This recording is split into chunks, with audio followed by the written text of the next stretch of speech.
Every human being knows the pangs of physical want, the hollow ache of an empty stomach, the parched desperation of a dry throat in the midday heat. But Jesus, in the Fourth Beatitude, reaches past the body and speaks of the hunger and thirst of the soul. He describes a longing more elemental than bread, more urgent than water, saying, "Blessed are those who hunger and thirst for righteousness, for they shall be satisfied." This beatitude is not a mild preference, not a Sunday morning sentiment that fades by Monday noon. It is a craving, raw, relentless, and all-consuming, as desperate as a starving man reaching for bread, as fierce as a desert traveler crawling toward an oasis. And to those who hunger this way, Jesus makes an extraordinary promise. They will be satisfied. Righteousness, in the biblical sense, is far richer than mere rule-keeping. It is the condition of being rightly ordered with God within oneself and among other people. It is the wholeness that existed in Eden before the fall, the shalom that the prophets yearned to see restored, the justice and mercy that flow together like twin rivers from a loving God. This righteousness is not something we manufacture by our own striving. It is received through faith, a gift of grace, not a trophy of performance. St. Paul wrote to the Romans, "The righteousness of God has been manifested apart from the law." Romans 3:21. We do not earn our way into right relationship with the Almighty. We hunger for it, we reach for it, and in His boundless mercy, He places it within us. Here lies the great irony that runs through the Gospels like a golden thread. The one who knows he is not righteous is closer to righteousness than the one who is certain he is. Self-righteousness, that gleaming, brittle idol, is the very opposite of God's righteousness, for it exalts the self and diminishes the neighbor. It measures, it compares, it condemns. Jesus reserved some of His sharpest words for the Pharisees, those meticulous keepers of the law, who had polished the outside of the cup while the inside remained full of greed and wickedness. Matthew 23:25. They did not hunger for God's righteousness. They feasted on their own self-righteousness. I witnessed this hunger and thirst for righteousness in the most unexpected of places and from the most unexpected of teachers. It was an ordinary morning. I was taking a stroll around the grounds of the church when I noticed a youngster, no more than 10 years old, approaching me with a furrowed brow and tentative steps, as though the weight he carried was too heavy for his small frame. "Can I help you?" I asked. "What time is the funeral?" he returned. "Oh, the funeral is tomorrow. You're a day early," I replied. Something in his manner told me there was more than a funeral on his mind. I asked if he had eaten that morning. He had not.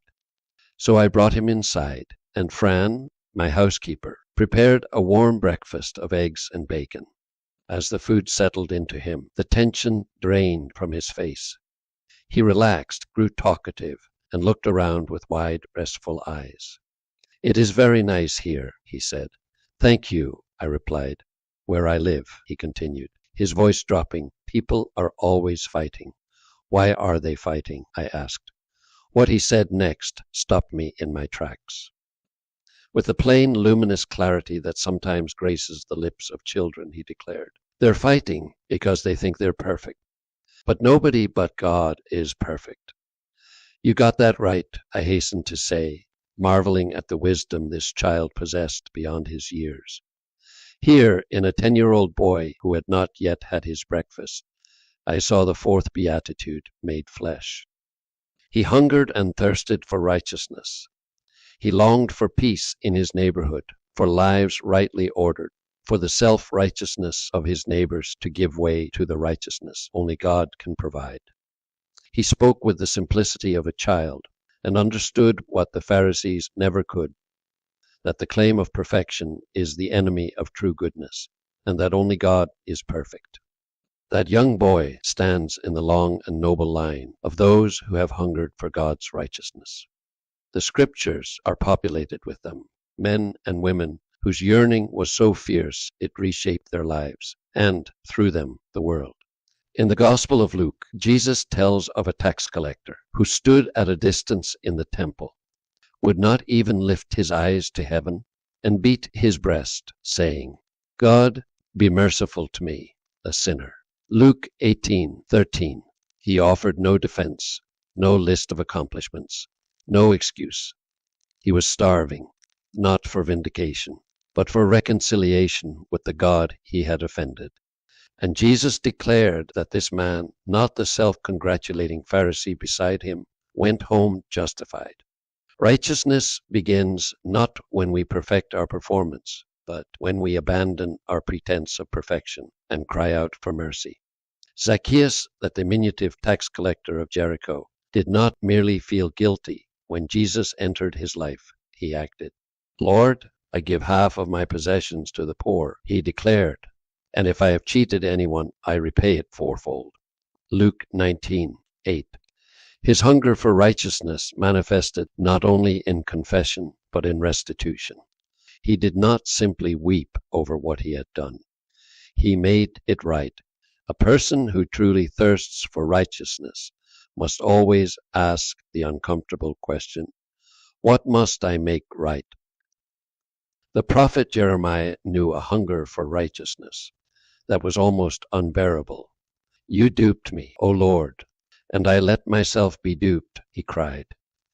Jeremiah 20:7.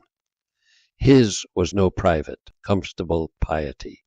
It was a burning desire, like fire shut up in his bones, for crooked institutions to be straightened, for corrupt leaders to be called to account, for the people of God to return to him. The prophets remind us that hunger for righteousness also roars, demanding acts of awesome courage. When Jesus entered the temple and overturned the tables of the money changers, driving out those who had turned a house of prayer into a marketplace of exploitation, he embodied zeal for true worship and genuine integrity. He could not tolerate the corruption of sacred space. This was righteousness with fire in it. The righteous anger of a God who loves his people too much to leave them in the grip of religious fraud. Perhaps the most beautiful expression of this holy hunger is found on the lips of the Blessed Mother. Her Magnificat is a song saturated with the hope of divine reversal.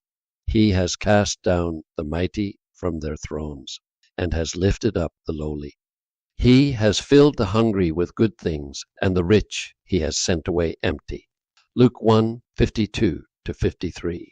Mary thirsted for a world turned right side up, where mercy triumphs over power, where justice rolls down like a mighty stream, and where the forgotten are remembered by God. Her song is the anthem of every soul that hungers for righteousness. God's righteousness is never merely abstract or doctrinal. It bends down, as in the parable of the Good Samaritan, to bind the wounds of someone on a dangerous road.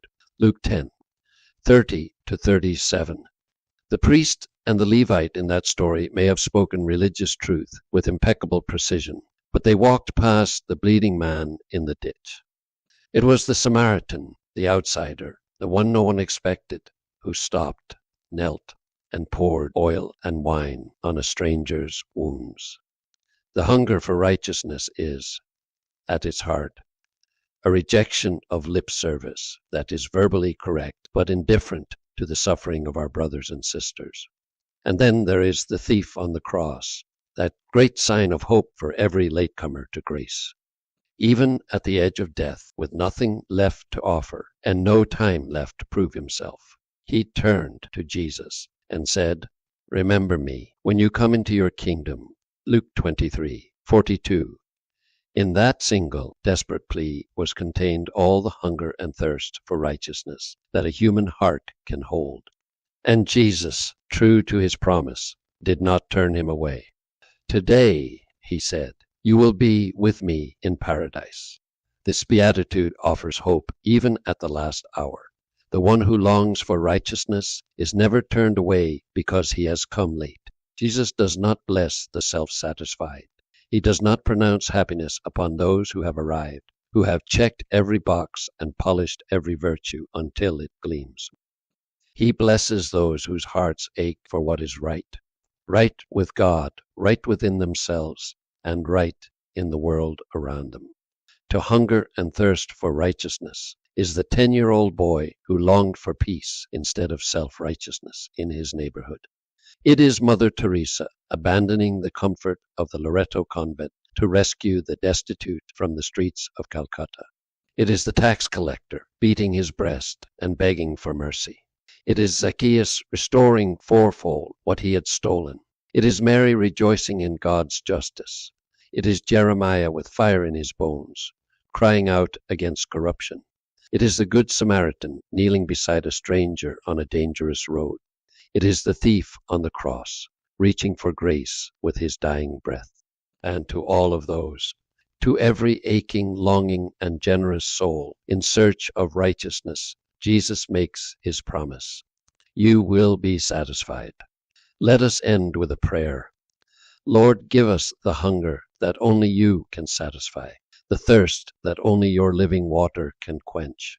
Strip away our pretense, shatter our self-righteousness, and fill us with your justice, your mercy, and your peace. Amen.